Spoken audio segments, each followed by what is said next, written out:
Again, the laughter. Why? So this is what we are. We wanted to have a second session of the car, SMT. Come on. We had so much success last week and so many views and so many people calling us for interviews, you know. But I wanted to show the people the amazing view. I know. Come on, it's raining. I know, but it doesn't matter. We're in front amazing for us. Exactly. We're in front of the lake. It's 7:30 in the morning on Sunday. We need to be honest with people. So it's still SMT, but it's Sunday and not Saturday. And it's super cold here in Italy, even if it's springtime. Right? Yes. Good. We have a limit. We have a constraint of 23 minutes to speak. So we need to hurry. enough. But... Good. So you can start with what you learned this week. Okay. I watched a video that talked about a video in which people from different parts of the world were talking about the taboos in their countries. Yeah. So like things you can't say, or like manners and gestures that you can't do. And some of the most interesting were Africa, Malaysia, and Turkey. Wow. Because, so I'm gonna tell you about it. In Turkey, apparently, you can't cross legs in front of elder people. Wow. Yeah. Because, I mean, you're paying respect. Exactly. It's a matter of respect. Then, in Malaysia, you can't eat ants. Oh, come on. But apparently I thought maybe it's kind of normal. Yes, of course. We know that in Asia they eat some insects. Yeah. Because you're likely to become forgetful. Oh, people do not want to be forgetful. Yeah. And my favorite one was the one from South Africa. And the girl was saying that in South Africa, if you want to say like someone is, for example, this high, you can't do this, you have to do this. So someone is this high, because if you do like this, you block his or her height. And like this is like, look, this like is beautiful. This is beautiful. Yeah, I like it. So you are this high. I'm this high. You still need to grow, right? A couple of inches. That. Because the other ones were like very common, and like sex was taboo for many countries, or of course, being politics, the color of some flowers. Yeah. So that's super nice. Pass me the video. Okay. I want to see it. Sure. And I want to use it for my lessons, of course. Of course. Fantastic. Good. What did I learn this week? So I'm gonna say something that you already know, because it's kind of like a discovery for me this week. But I will add something new. And so as everybody knows, I've been searching about Dante Alighieri now. We know, like, it's been three videos. I don't know, because I'm still trying to figure out whether I am in hell, purgatory, or I'm already in paradise and I can see everybody from Of course. No, well, but...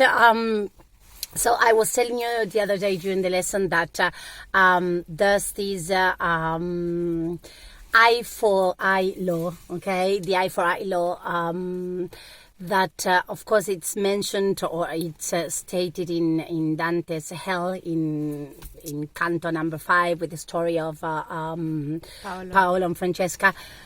Which is the law, so it's a very old law. It started with the Babylonians, and it was always used by very old and ancient peoples, let's say, so Egyptians, Babylonians, but the first time it was written, of course, it was in the Bible, so the Jewish are the responsible for this law, but it's a law that they do not use. Okay, so people say, come on, yes, Jewish people are cruel at the end, so everybody think everybody thinks that they are super peaceful, and but at the end they are the responsible for this eye for eye law, and so of course the law says that you are getting the same punishment for the sin or the crime that you have committed. But what the Jewish, so they have 2 levels of studying the Bible, the Old Testament and the Bible, the Torah and yes, their own biblical book, but and books, because they have a few, okay. So they have one literal level and one level of interpretation. Okay? So what they have, and this is something that I've learned during the last month, and I don't know, during the last period, is that one of the great things about Jewish religion and culture is that they really apply the thing of critical thinking. No, they discuss about everything and then they come up with conclusions. So nothing is so determinant, because at the end of the day they have God and He is the only one. So humans are never so strong in order to impose anything. Good. And so what they say about this eye for eye law is that when you commit a crime to the other person, it's not that the other person has got the right to punish back exactly in the same way. So I punch you in the eye and then you punch. So they estimate an economical value of the damage. Okay? Why? Because if you are a jeweler, for example, your eye has a different value from another person who, I don't know, from a teacher. The value of your eye is much more expensive, the same as a surgeon. The eyes are super important for the surgeon. And okay. And I mean, eyes are important for everybody. I know, but for certain people, they are more valuable.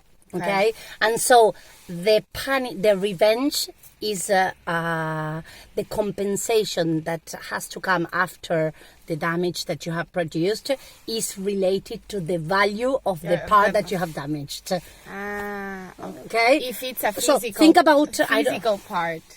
Of course. No, but then they add, because there's a court deciding what is going to be the value at the end for you to apply revenge. And so, and this court, of course, connects also some other values, like the moral value, the embarrassment that person, for example, has lived because of the damage that you have caused. And so the embarrassment has like a price. Exactly. Okay. Wow, super interesting. But actually, I was thinking, I don't agree with this. Because we don't agree with punishment at the end. Come on, the punishment was first provoked by the person committing it. No, of course, but like, this is remember when we were talking, like, if you're smart enough, why should you? Of course. At the end of the day, yes. Down the level of the other person, of course. You know what I mean? Yes, of course. There's no need of revenge if you are a smarter person of the person that submitted to the Yes, of course. But still, we know nothing, because we know nothing about big crimes. No, of course. We are the common people, and we don't know what's okay. It's easy to say, I wouldn't do anything. Exactly. We know. Yes. Abbiamo capito. Exactly. Good. So, how did you have to push yourself, or what blew your mind? Okay, because I'm whatever. What blew my mind this week, and I'm gonna say something very short, and because I don't know that. So what blew my mind this week is I heard it 10 days ago, and yesterday or 2 days ago I re-listened to this. 42% of the Argentinians are poor. Okay, so it's a new statistic, and that's nearly half of the population. But and then what blew my mind is, and I'm not doing anything. So that's it. I'm not gonna. Come on. I don't want to add anything. Of course, this is what blew my mind, and we can discuss a lot about this because it's, of course, what can we do? Okay, but connected to this is the fact that people don't know. People don't know. I listened many times here in Italy, but come on, Argentina is not a poor country. It is a poor country. It is a poor country. And Dario was telling me that he did some research because he refreshed me the statistic, and he told me that he did some research for Italy. What was the percentage for Italy? And so in Italy, there's a division between the poverty for immigrants and the poverty for Italians. Wow. So that's another thing that will continue blowing my mind. And come on, I don't want to dig because I'm not so knowledgeable about the topic, but that's it. That's what blew my mind. We should start the tampon thing with Yes, about. yes. We'll talk about I it know. later. It's Abbiamo coming. capito, abbiamo capito. It's coming. Okay, because I'm saying this, Yeah. it's an introduction for the next input. episode. Abbiamo capito. Good. What blew your mind? So, I watched another video. This tells you a lot of things. But... Okay. Talking about not being busy and exactly. No, it's not true. But anyway. And that in this video, it was an interview to blind people, and they were asking the blind people, "Are you racist?" Fantastic. Amazing. And this, it was a coincidence because when the other day I went to the mountains with my friend, we were talking about one thing, and he said sometimes it would be nice not to see. Not to. Yes, of course. In respect of everybody. Yes, of course.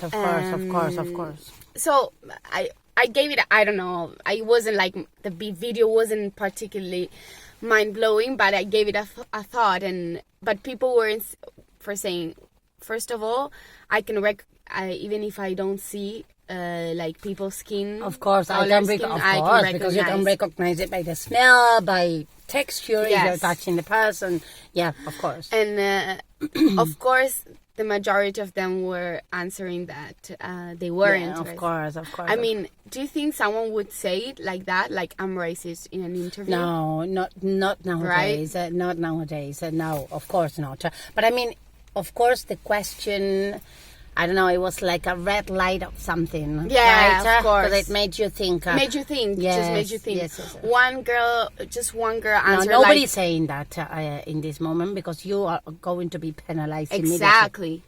So it was just like a red light.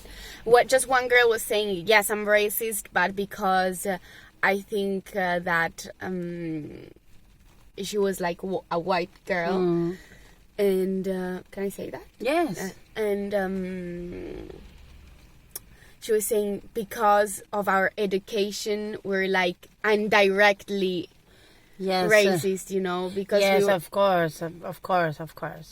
But that is terrible at the end. Yes, it's terrible, but I think that it's terrible, but deeply in our thoughts, sometimes, maybe once we thought about something. Of course.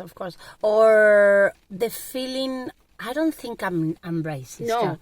But yes, of course. But I think the feeling of uneasiness towards the unknown. Exactly. Towards the stranger. That's what I meant. That's Okay. what it meant. Yes.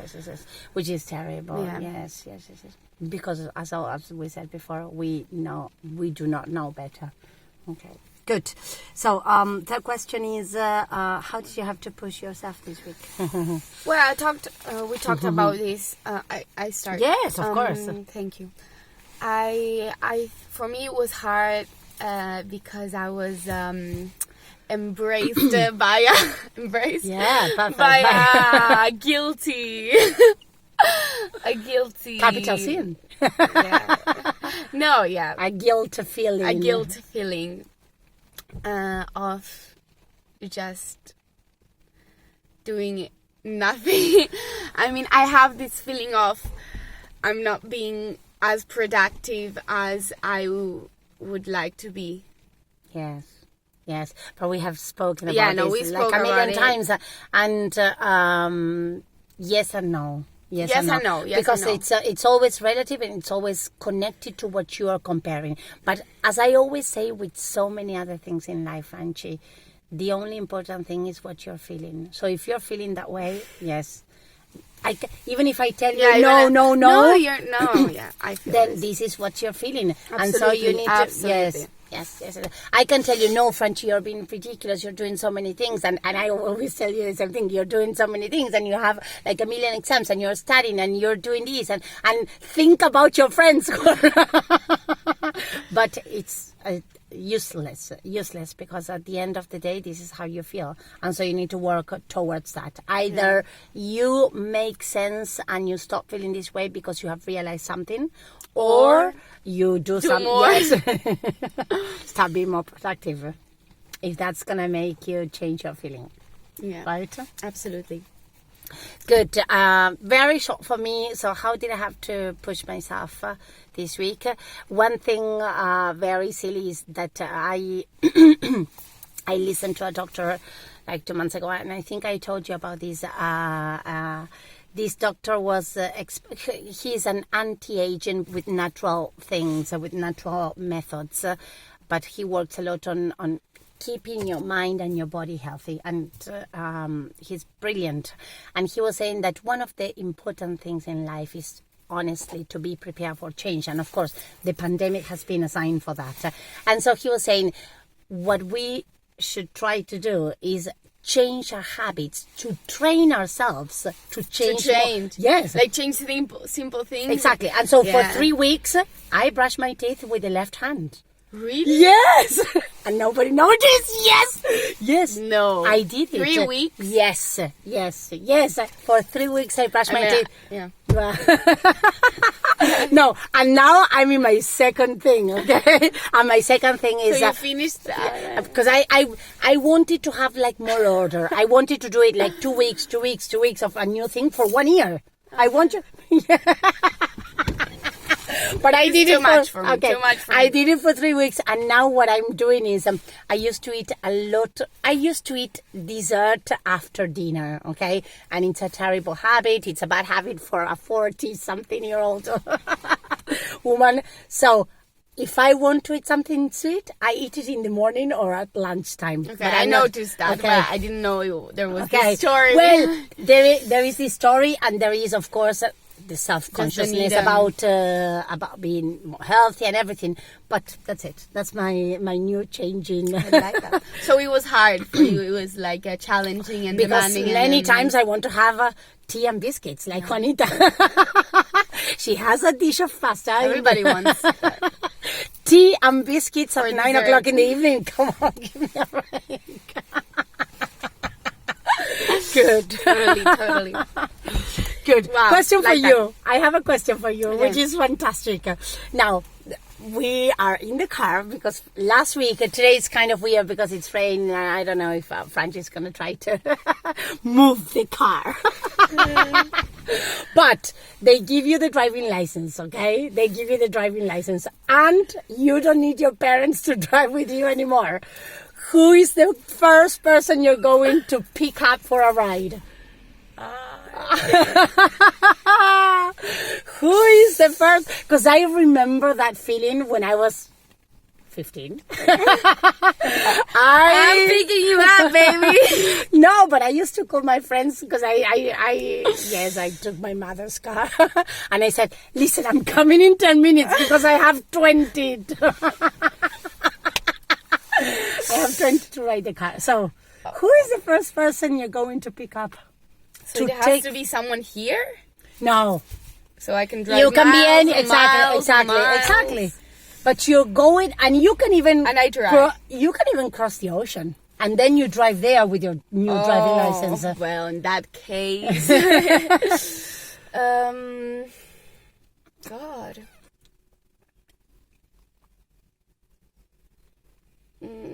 I don't know, maybe my friend Kara. So you're going to France. Yeah. Good, because she's also younger than you, right? Yes. And so I think that's super nice. Exactly. That's what I thought. Yes, that's super nice. I mean, she wants to, come on, she wants to be in a car with someone who is already able to drive. Fantastic. Good. I like that. Question for me. Question for you. What is something that embarrasses you? 'Cause you're never embarrassed. Guys.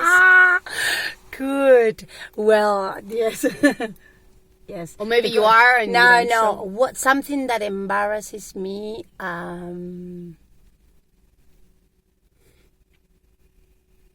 yes, it's not about me. It's other people's embarrassment. Okay. Yes. Vergüenza ajena. Yes, Yeah. yes. I feel embarrassed. Yes, I feel terrible to say this, but you're asking me for But an like, honest- for example, if a friend, you're with two friends and one of the friend is embarrassing, you feel embarrassed Yes. towards the third friend. I feel embarrassed about the situation. About the situation. Okay, I but don't what care. does this person have to do to embarrass? Okay. For example, of being insensitive, absolutely. Like someone not having common sense and saying some. Sorry, why? No, yeah, totally. No. I'm picturing the situation. No, like someone having, and I see a lot of that. So people not having common sense and come on, being decontextualized, and not thinking about the others in a situation. Yes, that makes it. I mean, yes. that And sometimes that is like painful. Yes, and sad, and course. sometimes it's embarrassing. But I have a very clear picture in my mind, and sometimes I feel very embarrassed, and this could be a very good example. When, come on, it hasn't happened in a while, but it happened a lot in the last 5 years. When I meet with other women, and the women spend the whole time speaking about their children. I feel very embarrassed. You feel embarrassed? Yes, I feel embarrassed about the situation, and me and maybe somebody else wanting to speak about something else. And Jewish people. Let's talk about guys. with Italians, that they ask me. They used to ask. Let's talk about Dante. Yeah. That's you. That's embarrassing. You're sometimes. right. You're right. Be conscious. It's true. Let's speak about Dante. Why don't we speak about Jewish people? Yes, I don't want to. Well, the question. Okay, the question for everybody. Do you have it? Yes, I thought, yes, what is making you laugh in this period? Okay. Okay, so because laughter is a difficult thing, when you grow older, it's more difficult. And in this period, because I was thinking about yesterday evening's laughter. Oh, yeah, yes, that was nice. We always laugh about that. yes. So what is keeping you laughing?